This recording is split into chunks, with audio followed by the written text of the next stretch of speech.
అక్కడ జూపిడి పెద్దలు జూపిడి గారికి మీకు నమస్కారం అండి.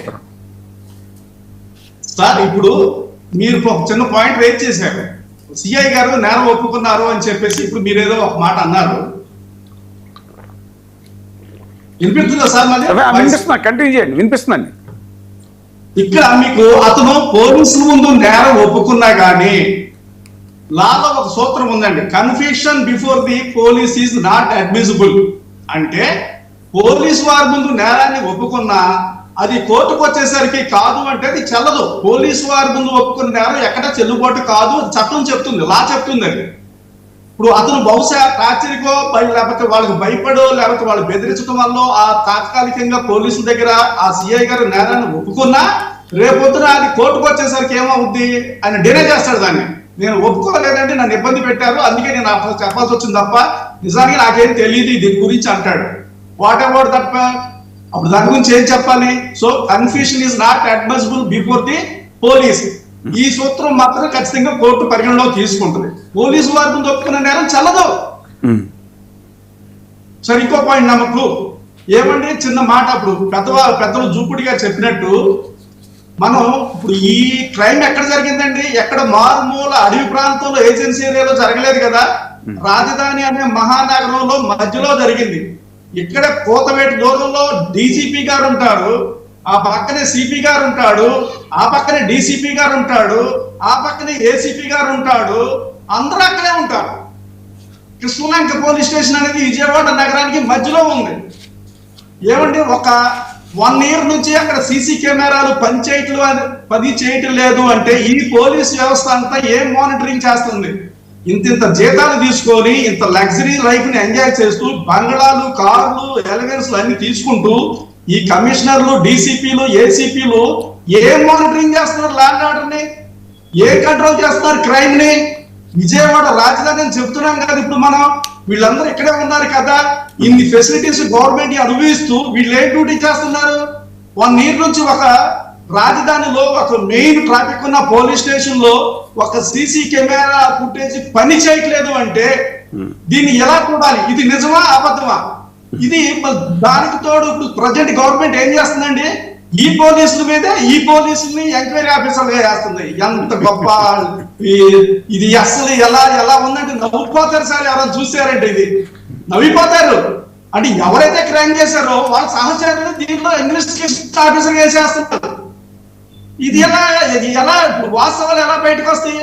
దీన్ని ప్రజలు ఎంతవరకు నమ్ముతారు, ఎంతవరకు బిలీవ్ చేయొచ్చు ప్రజలు దీన్ని? అంటే ఎటువంటి సంకేతాలు వస్తున్నాయి రాష్ట్రంలో ప్రజలకి? నేనేమంటానంటే దీని మీద ఆల్రెడీ ఒక పబ్లిక్ ఇంట్రెస్ట్ లిటిగేషన్ ఫైల్ అయ్యి ఉంది. అలాగే రీసెంట్ గా ఇప్పుడు ఈ మదర్ తల్లి ఎవరైతే ఉందో, ఈ చనిపోయిన యొక్క తల్లి, ఆవిడ వచ్చేసి మ్యాజిస్ట్రేట్ కోర్టులో, విజయవాడ కోర్టులో మాకు జ్యుడిషియల్ ఎంక్వైరీ కావాలి అని పిటిషన్ మూవ్ చేయించింది. అశోక్ గారు, ఆవిడ ఆల్రెడీ మాకు న్యాయం జరిగింది, సిఐని అరెస్ట్ చేయడంతో మాకు న్యాయం జరిగింది, ఖచ్చితంగా చంద్రబాబు నాయుడు గారి ఆధ్వర్యంలో మాకు న్యాయం జరుగుతుంది పూర్తిగా అని చెప్పేసి మేము ఆశిస్తున్నాం, చాలా సంతోషంగా ఉందని కూడా అన్నారండి. మరి ఇప్పుడు మళ్ళీ ఆవిడ జ్యుడిషియల్ ఎంక్వైరీ అడగటేంటి? ఆ మాట అన్న తర్వాత 48 గంటలు అయింది. మరి ఈ లోపు ఏం మార్పులు జరిగినాయో ఆ న్యాయాలు ఏంటో మరి ప్రజలకి చెప్పలేదు, మీడియాకి చెప్పలేదు, ఎవరికి చెప్పలేదు. అది చంద్రబాబు నాయుడు గారు డెన్లోకి లోపలికి వెళ్తేసరికి మళ్ళీ బయటకు వచ్చేసరికి ఏంటో జరుగుతూ ఉంటాయి, మాకేం అర్థం కాదు, ఇవన్నీ కూడా విచిత్రాలుగా ఉంటా ఉంటాయి. మరి ఆవిడ బయటకు వచ్చేసి నాకు న్యాయం జరిగిపోయింది అంది. మరి జరిగిపోయింది అన్నప్పుడు నువ్వు ఇంక జ్యుడిషియల్ ఎంక్వైరీ ఎందుకండి? మరి ఈ రోజు వచ్చేసి జ్యుడిషియల్ ఎంక్వైరీ ఫైల్ నాకు జ్యుడిషియల్ కావాలి అంటే ఏంటంటే, పోలీసు ఎంక్వైరీ అంటే జస్ట్ ఏంటి, క్రైమ్ జరిగింది, దీనికి కారకులు ఎవరు, వాళ్ళని పనిష్ చేయాలి, ఇదిగో ఛార్జ్ షీట్ ఫైల్ చేస్తున్నాం అని కోర్టు సబ్మిట్ చేస్తారు. ఆ పనిష్మెంట్ పడేటట్టు ఏదో వాళ్ళ ప్రయత్నాలు చేస్తారు. This is the police.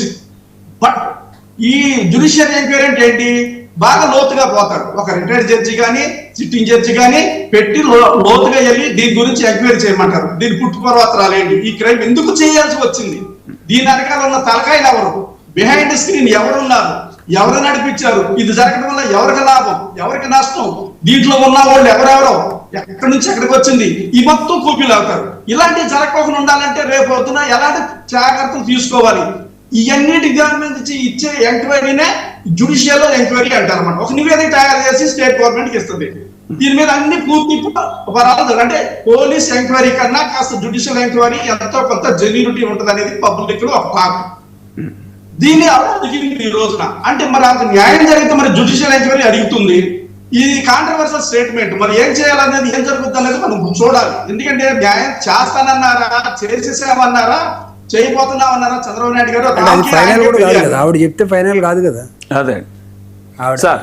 Sir తర్వాత జూపుడి గారు, ఇప్పుడు ఒక విమర్శ ఏమొస్తుందంటే మేకను కోసినా గొర్రెను కోసినా అదో పెద్ద ఘోర అపరాధంగా చూపించి ఒక ఫ్యాబ్రికేటెడ్ క్యాంపెయిన్ చేశారు.